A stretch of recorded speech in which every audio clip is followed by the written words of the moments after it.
Vestibular URI Erechim, segunda edição. Ingresso via nota do Enem ou prova única de redação. Pague seu curso no dobro do tempo e sem juros. Inscrições abertas. Vestibular URI. Dê um play na sua carreira.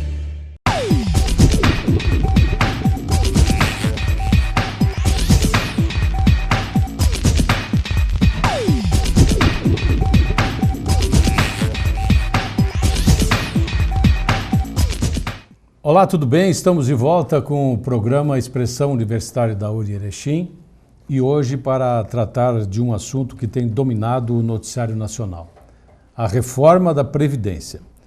O primeiro embate aconteceu na Câmara dos Deputados, onde a proposta foi aprovada, faltando agora passar pelo Senado. Diante disso, surgem diversos questionamentos. A proposta é boa ou ruim? Por que precisamos reformar a Previdência? Para responder a esses e outros questionamentos, nós convidamos o professor Luciano Alves dos Santos, que atua nos cursos de Administração, Direito e Ciências Contábeis da nossa universidade, vinculado também aos cursos de pós-graduação desses cursos, bem como o de Odontologia. Olá, professor, seja bem-vindo, um prazer recebê-lo pela primeira vez. Prazer. E para tratar de um assunto realmente que tem sido polêmico e envolvente também em toda a comunidade nacional. Afinal, por que é preciso mexer na Previdência? Sim. Então, para começar, a gente precisa entender qual é a situação da Previdência atual e por que dessa possível, e já praticamente declarada, reforma da Previdência. Existe a necessidade de uma reforma da Previdência porque, primeiro que todos os países do mundo têm feito reformas da Previdência a cada mais ou menos 20, 30 anos, por conta do envelhecimento das suas populações. Então, a reforma da Previdência não é algo que está sendo feito por conta de que seja um programa de governo.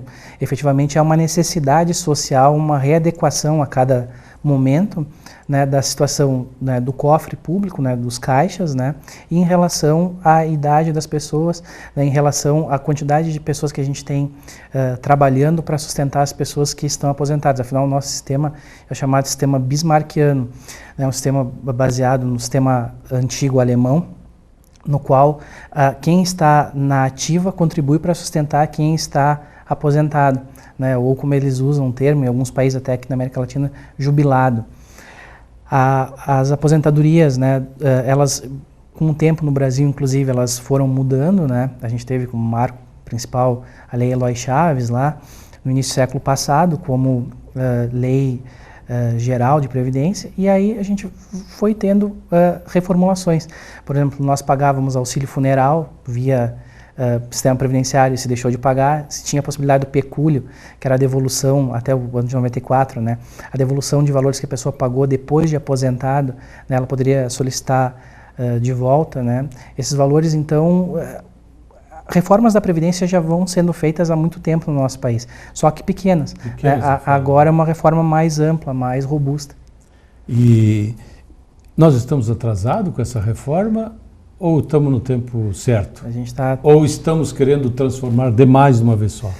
Sim, nós estamos atrasados em torno de 20 anos. Essa reforma já tinha sido proposta, algumas situações, por exemplo, idade mínima já havia sido proposta na reforma proposta por Fernando Henrique Cardoso, que naquele momento não foi possível se aprovar, mas que já lá teria dado um efeito muito melhor, em termos de caixa. Menos traumático também. Claro, menos traumático. E também o efeito de caixa, que é bem importante. Essa reforma também está sendo proposta porque o governo está gastando demais com Seguridade Social, Previdência, Saúde e Assistência Social. Então, se quer criar limitadores e até o benefício de assistência social, o BPC, ele estava nessa reforma e foi retirado, que iria se propor pagar um percentual menor e depois ia aumentando, conforme a idade da pessoa ia subindo. Também tem nessa reforma a possibilidade de mexer em algumas coisas em relação à saúde, tipos de medicamentos que o governo pode fornecer, e é pouco falado. Essa reforma, na verdade, é uma reforma de seguridade social, não só previdenciária. Ela começou como uma reforma de seguridade, agora ela tem mais um viés efetivamente previdenciário, mas ela mexe também na saúde, mexe mexia na assistência no primeiro momento, né, quando chegou como PEC 06 para o Congresso Nacional para votação, e agora ela está numa condição de mais ênfase no sistema previdenciário, efetivamente. Professor, é o seguinte, sempre existem dúvidas, né? A minha, de toda a população. Afinal, como é que é a Previdência hoje e como é que está sendo proposta? Sim. Já houve algumas reformas dentro da reforma, né? Novos projetos. Sim. Poderá haver novas colocações, novas regras aí. Sim. Que o Senado Federal agora, né, deve votar logo no início de agosto, ali, que seria o segundo semestre legislativo, né, votar essa proposta. Lá agora já se discute, desde o início da semana que passou, nós temos a discussão da possibilidade de uma chamada PEC paralela, ou seja, de algumas outras mudanças ocorrerem no Senado, e aí esse texto, né, deverá, na verdade, voltar à Câmara para discussão. Se fala em reinclusão das previdências estaduais e municipais na reforma, que elas também, no projeto original, elas estavam incluídas e foram retiradas na Câmara. E aí se fala no retorno. Né? Muitos governadores são favoráveis porque isso evitaria o desgaste político, né? Tanto os governadores como de cada casa legislativa de cada estado, né, ter que votar a sua reforma previdenciária. Né? Inclusive no município, aqui em Erechim nós temos uma caixa de pensão do município, né, que também ela deveria ser reformada. Muito embora ela foi instituída há pouco tempo, historicamente, não é um tempo muito longo ainda, da instituição, então ela tem cálculos atuariais mais condizentes com a realidade atual. Né? Elas são auditadas também e o Tribunal de Contas do Estado faz essa auditoria e pelo que eu tenho conversado com colegas que são auditores, né, professores do curso de Direito, lá o professor Evandro, nós comentamos uma vez essa situação e ele disse que tem auditado as caixas dos municípios aqui da região e tem ficado satisfeito com a questão desses cálculos atuariais. O que é esse cálculo atuarial? É verificar se o que está sendo contribuído hoje vai ser o necessário e suficiente para pagar os benefícios no futuro. Quando se fala em Previdência, o ideal seria que fosse uma reforma da Previdência meio geral. Sim. Senão vão permanecer as regras, sejam locais ou estaduais. Sim. Sim, isso justamente é um ponto que se debate bastante, no sentido de que será que adiantaria só a reforma federal sem que houvesse a reforma nos estados? As pessoas comentam, né, e eu vejo o trato como alguns privilégios, né, e os juízes, os desembargadores, né, dos tribunais de justiça dos estados, os promotores, os procuradores, delegados de polícia, né, que normalmente são os maiores salários dos estados, vão se manter assim? Vão se manter contribuindo em que patamar para a Previdência? Né? Será que a gente está vendo vários estados no país em situação de penúria, em situação, né, de extrema necessidade e com isso talvez urja mais a reforma para os estados e para alguns municípios do que efetivamente para a União, que por conta do bolo fiscal, né, que ela recebe, a fatia ser maior, né, ela ainda tem uma condição melhor, mas essa condição é um pouco melhor, já não é tão melhor como foi há um tempo atrás. Nós gastamos muito dinheiro com o pagamento de juros da dívida, né, por conta de empréstimos que foram feitos pela União e também por conta de quando a União emite títulos da dívida, né, ela tem que pagar os juros para as pessoas que compram esses títulos da dívida. Né? É uma forma de certo adiantamento de capital para o governo. E nós pagamos muito, estima-se que mais da metade do valor arrecadado com tributos vá para pagar a dívida pública. Então, quanto mais o governo possa economizar, né, mais ele pode investir em outras áreas. Né? A preocupação, professor, então, é que a economia da Previdência gere um reforço no caixa econômico do governo. Isso. Mas não é só isso que tem que acontecer, né? Não, não. Na verdade, isso é a ponta do iceberg. Assim. Quando a gente faz uma reforma na Previdência, ela tem que vir ladeada de outras reformas. Então, por exemplo, é necessário, e já está em andamento, uma reforma tributária, né, até também para se discutir qual é a fonte, né, de tributos em relação à própria Previdência, né? Como é que a gente vai fazer para arrecadar esse dinheiro que a gente vai usar para pagar para os benefícios no futuro? Hoje já se fala na reforma tributária, né, e já se fala em talvez desonerar as folhas de pagamento para que haja um tributo parecido com o que era a CPMF, né? E a partir dali, com essa contribuição sobre as movimentações financeiras das pessoas, fazer a contribuição para a Previdência para poder gerar mais empregos. É uma outra coisa que é interessante, que está se fazendo propaganda da reforma da Previdência, né, com essa possibilidade de, né, criação de mais empregos a partir da reforma. Mas é a mesma coisa que se falou da reforma trabalhista. Quando se fez a reforma trabalhista, vai gerar mais empregos. É muito relativo e só ela se torna, a partir de só a reforma da Previdência, se torna inverídica essa informação. Não tem como efetivamente eu saber que eu vou ter maior criação de empregos somente com a diminuição de pouco, porque o valor das contribuições não vai diminuir muito, né? A gente sai de uma contribuição, por exemplo, de 8% para 7,5% sobre o salário mínimo. Então, se diminui sobre incidência sobre a folha 0,5%. Então, talvez não seja suficiente para a criação de novos empregos. Mas o aquecimento do mercado, né, por conta, né, de uma reforma da Previdência, uma reforma tributária, onde se possa tributar mais efetivamente a riqueza e menos a produção, fazendo com que se baixe o custo dos produtos que a gente compra no dia a dia, no supermercado, no comércio local. Isso vai fazer, sim, com que uma maior demanda de produtos possa, sim, né, gerar uma maior demanda de emprego. Professor, algumas dúvidas agora bem pontuais e que a gente ouve alguns questionamentos. Muda para quem já é aposentado? Não. Para quem já é aposentado não há alteração. Não tem interferência Não tem interferência porque já há a questão do ato jurídico perfeito, direito adquirido, né? E alguns que conseguiram a aposentadoria via judicial, né? A questão da coisa julgada, né? Ou seja, já foi julgado naquela condição.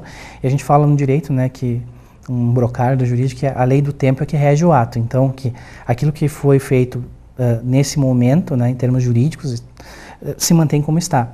Também tem a possibilidade de quem, por exemplo, tem a possibilidade de se aposentar agora, já fechou o tempo, né, já fechou a idade para aqueles que vão se aposentar por idade, já tem a carência, né, que o que é carência? É o tempo mínimo que eu preciso para me aposentar, né, de contribuição para me aposentar. A gente tem que levar em conta que a Previdência Social é um seguro. Então, as mesmas nomenclaturas que a gente está acostumado a ouvir no seguro, que é a carência, até seguro-saúde, por exemplo, eu vou fazer um plano de saúde, né, às vezes eu escuto que eu tenho uma carência para fazer determinados exames, ou seja, o tempo mínimo que eu tenho que aguardar para fazer aqueles determinados exames, para se aposentar da mesma forma. Eu tenho um tempo mínimo de carência, né, que é tempo mínimo de contribuição para poder me aposentar. Então, essas pessoas que já estão nesse sistema atual, né, vão ter essa possibilidade até de manter, por exemplo, um homem que na reforma vai alterar o tempo mínimo de contribuição para 20 anos, né, se ele fizer a primeira contribuição até antes da reforma, ele vai poder manter os 15 anos de contribuição mínima, tempo de carência de 15 anos. Então, quem já está aposentado não precisa se preocupar. A única coisa que pode afetar, aí são situações que ainda não se realizaram. Por exemplo, a pessoa está viva hoje e morre no primeiro dia que a reforma entrou em vigor. A regra da pensão por morte já vai ser aquela regra posterior, né? Uma outra polêmica e um outro assunto que se fala muito é de que, bom, tem que fazer isso porque a Previdência está quebrando. Isso, em parte, assusta quem já está recebendo. Então, isso significa que devemos pensar em uma alternativa própria? Sim. Essa situação da Previdência estar quebrando é uma situação que é muito debatida, né? Porque tem alguns estudos... não é muito distante da realidade. Logo em seguida, o professor deve falar alguns números que vão chamar a atenção. Não, né? Com certeza. Nós temos uma situação bem interessante, que é uma discussão já antiga, de que se a Previdência efetivamente está quebrando ou não. Por quê? Porque o sistema previdenciário, ele recebe aportes da União, né, dos estados, dos municípios, né, porque tem municípios que não têm caixa de pensão própria, então os seus servidores contribuem para o sistema do INSS. Então, tem alguns estudos que demonstram o seguinte: o governo só leva em conta, para dizer que a Previdência está quebrada, as contribuições diretas, né? Então, por exemplo, essas contribuições sobre a folha de pagamento, né? As contribuições facultativas que pagam, né? Hoje dá para emitir guias, mas tem gente que ainda paga no carnê, naquele carnezinho laranja, né? Essas situações, então, as pessoas vão contribuindo ali e o governo consideraria somente essas contribuições diretas para dizer que existe um rombo da Previdência. Tem estudos, até teses de doutorado, né, que demonstram que, em verdade, talvez não fosse assim. Que a gente tem que levar em conta porque tem outras formas de arrecadar. Por exemplo, loterias, né? Quando a gente vai fazer uma Mega Sena, uma quina, uma loto fácil, tem uma contribuição embutida ali naquele valor que a gente paga, que vai para o sistema, né, de Seguridade Social. Quando a gente paga, as empresas, né, pagam PIS, COFINS, CSLL, Contribuição Social sobre Lucro Líquido, também é outra forma de arrecadação. Quando a gente tem shows, espetáculos, né, um jogo aqui no Ipiranga, por exemplo, 6% da arrecadação daquele jogo deve reverter para a Previdência Social. Então, tem várias formas de arrecadar.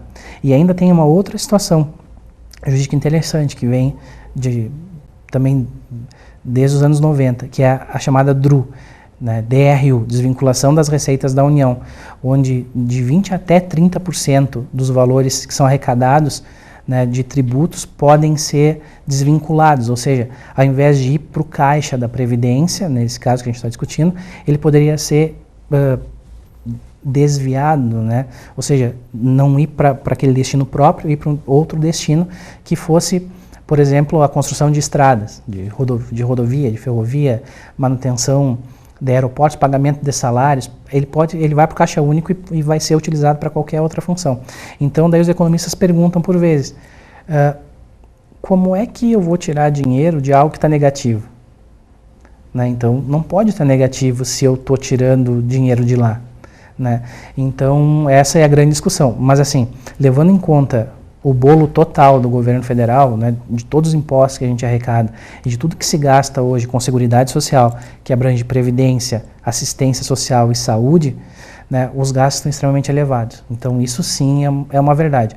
Vai chegar um momento que o governo vai ter que optar em pagar a educação, né, ou seja, pagar salários de professores, construção de escolas, ou pagar aposentadorias. Então, isso, no contexto geral, é uma verdade. De forma específica, né, tem estudos contraditórios.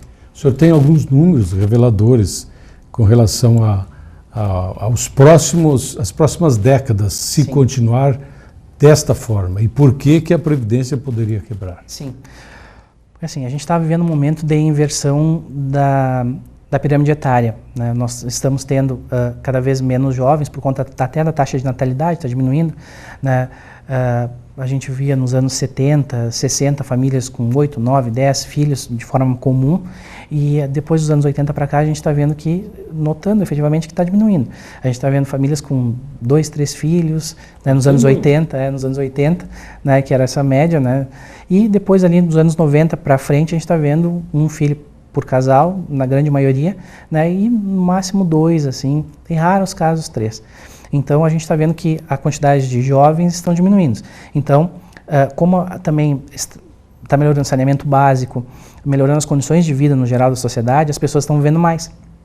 Então, quando as pessoas vivem mais, a gente começa a ter, nessa pirâmide etária, né, que ela começa no nosso Brasil com poucas pessoas acima de 65 anos, né, e muito mais gente na parte de baixo da pirâmide, ou seja, de 0 até 45, 50 anos na fase adulta produtiva, agora não, agora ela vira. A gente vai ter menos jovens e mais idosos nessa faixa de cima. Então, ou seja, nós vamos ter que, até, por exemplo, o ano de 2060, se fala que se seguir assim, né, a contribuição sobre folha, nós vamos precisar de 50% da contribuição de folha para poder sustentar essas pessoas que vão se aposentar, mantendo esse sistema, né, bismarckiano, né? Ou seja, as pessoas que estão na ativa sustentam aquelas que estão inativas. Por isso que a nova Previdência a reforma prevê que ao aumento da idade, né? Claro, com certeza, justamente por conta dessa inversão da pirâmide e esse esticamento da pirâmide, ou seja, tem muito mais pessoas hoje com 90 anos, né, centenários, né? A gente está vivendo uma época de boom de centenários, né? Muitas pessoas estão chegando aos 100 anos, então isso faz com que a pessoa, por vezes, passe, dependendo da Previdência, mais tempo do que ela contribuiu para a Previdência. Né? E como a contribuição é só uma parcela do salário, não é a integralidade do salário, não é anormal que, por vezes, a pessoa, com tudo que ela contribuiu, dê para pagar 5, 10 anos, quando muito, né, da sua aposentadoria. Uma outra coisa que essa reforma está provocando, na minha opinião, é de que as pessoas estão um pouco assustadas. Sim. Só no Rio Grande do Sul, segundo as últimas informações, cerca de 100 mil pessoas estão requerendo a sua aposentadoria. Sim. É um número significativo. Sim. Que querem talvez continuar trabalhando e buscar a sua aposentadoria. Sim, isso é extremamente interessante. A aposentadoria antigamente era vista como uma forma de efetivamente jubilamento. A pessoa ia, né, até o nome aposentadoria, né, ir aos aposentos, né, eu vou descansar, eu vou fazer outra coisa da vida, não vou mais trabalhar. E a aposentadoria nos últimos anos a gente tem notado que tem virado um complemento de renda. Né, não mais esse momento da pessoa poder se aposentar, até porque é uma conta que as pessoas fazem, que não devem fazer mais, é algo interessante, que antigamente, isso eu falo antes da Constituição, lá nos anos 70, 60, né, nós tínhamos outra realidade previdenciária, como a gente já falou, e a gente tinha aposentadorias de 20 salários mínimos, né, que é de 10 salários mínimos depois do teto. E hoje o teto da Previdência Social é pouco mais de 5 mil reais. Então, a qualidade de vida em relação a valor de ganho, né, não é mais a mesma que era há décadas atrás. Então, talvez por isso que ela virou complemento de renda. Né, que enquanto a pessoa tem condições de ter aposentadoria e poder trabalhar, ela segue trabalhando para aumentar o patamar de vida dela. É uma outra pergunta que o senhor tinha feito antes e que agora é interessante responder em conjunto com essa outra, que sim, a gente precisa cuidar da nossa previdência praticamente desde que a gente nasce. Então, hoje, se nasce uma... Mudar a nossa cultura. Mudar a nossa cultura. Voltar a uma cultura que os antigos tinham, que é a cultura da poupança, de preservar os valores, de aproveitar bem tudo que a gente tem para poder ter um dinheiro guardado. Hoje o brasileiro é um povo sem poupança. A maioria dos brasileiros hoje não tem um real poupado. As pessoas vivem um momento. E isso é muito ruim em termos previdenciários, porque já hoje, em torno de 80% de todos os benefícios que a Previdência Social paga são no valor de um salário mínimo. Um salário mínimo hoje não chega a R$1.000, R$998. Então, isso, com o passar dos anos, né, o poder de compra diminuindo e o salário mínimo não conseguindo alcançar, né, esse aumento da inflação real, nós vamos ter problemas, as pessoas vão ter problema para sustentar na sua velhice, se seguirem assim, sem criar a sua poupança, sem criar a sua, né, fazer a sua aposentadoria. Professor, nós estamos quase no fim do nosso programa, mas gostaria de fazer mais alguns questionamentos bem resumidos. Sim. Por exemplo, a nova Previdência termina com os privilégios? Assim, tem essa discussão do que é privilégio e o que é direito. Né? Eu, pessoalmente, entendo que o excesso de direito é privilégio. Né? Então, quando a gente passa demais da média dos direitos da sociedade, a gente está entrando, sim, na discussão de privilégios. Então, assim, eu não vejo que alguém que ganha hoje na nossa sociedade, né, o teto da Previdência, né, menos de R$6.000, R$5.300 aproximadamente, seja alguém privilegiado. Né? Mas essa reforma tende a afetar as pessoas que ganham mais. Né? Se manteve o limite mínimo do salário mínimo, porque as pensões por morte, por exemplo, poderiam ser no valor de 60% de um salário mínimo, né? Para se ficasse só uma viúva, por exemplo. Isso não mais agora. O piso segue sendo o salário mínimo. Então, assim, pessoas que ganham hoje próximo ao teto vão ter, por conta da forma de aposentadoria que vai levar em conta 100% da sua contribuição, fazer a média de 100% dos salários de contribuição de julho de 94 até a aposentadoria, né, que hoje a regra é descartar os 20% menores, ou seja, quando eu começo a trabalhar, tendo a ganhar menos, e aí ao passar da minha carreira, vou me especializando, vou fazendo cursos, vou melhorando, vou ganhando mais. Esses salários menores eram excluídos do cálculo, e agora não, agora eles passam a incluir o cálculo. Então a média do salário base para aposentadoria já começa mais baixa agora. Então eu não entendo, assim, não entendo que para as pessoas que estão no EGPS que a gente vai tratar de grandes privilegiados. Acho que ali pessoas que necessitariam até ganhar mais vão ser prejudicadas. Nos estados e nos municípios que a gente teria esses salários mais altos, como a gente estava discutindo antes, né, de delegados, de juízes, desembargadores, né, Ministério Público, que tendem a ser os maiores salários, né, salários do Legislativo também, que tem salários altos, que essa reforma aumentaria a taxa de contribuição, né, deles, podendo chegar a salários, por exemplo, de 39 mil, 22% de contribuição, mas contribuição efetiva é 16,38%. Então, aí sim a gente faria com quem tivesse mais disponibilidade de renda, contribuísse mais para a Previdência, para essas pessoas que ganham menos terem acesso a esses benefícios no futuro, né? Por conta de que a Previdência se tornaria mais sustentável. Os estados saindo da reforma, né, aí sim, aí se tende a efetivamente manter determinados privilégios. Como eu falei, a gente teria dois regimes completamente diferenciados em regimes que, por exemplo, alguém ganhasse em torno de 35 mil reais, 30 mil reais, né, o teto nos estados, contribuísse 11%, enquanto que alguém, um servidor público federal, ganhando menos, contribuísse em torno de 14%. Professor, o nosso tempo acabou e já vou lhe deixar o convite para logo voltar aqui, porque a gente tem outros questionamentos, outros esclarecimentos que perfeitamente a gente pode contribuir para a nossa comunidade, que eu acho que está carente desse tipo de informação. Acredito que o senhor foi bem claro em explicar tudo isso, mas logo a gente vai lhe fazer outro convite e voltar aqui nesse espaço. Quero agradecer a sua participação, pela sua excelente contribuição no programa de hoje. A você aí em casa, de novo, nosso muito obrigado e até a semana que vem. Vestibular URI Erechim, segunda edição. Ingresso via nota do Enem ou prova única de redação. Pague seu curso no dobro do tempo e sem juros. Inscrições abertas. Vestibular URI. Dê um play na sua carreira.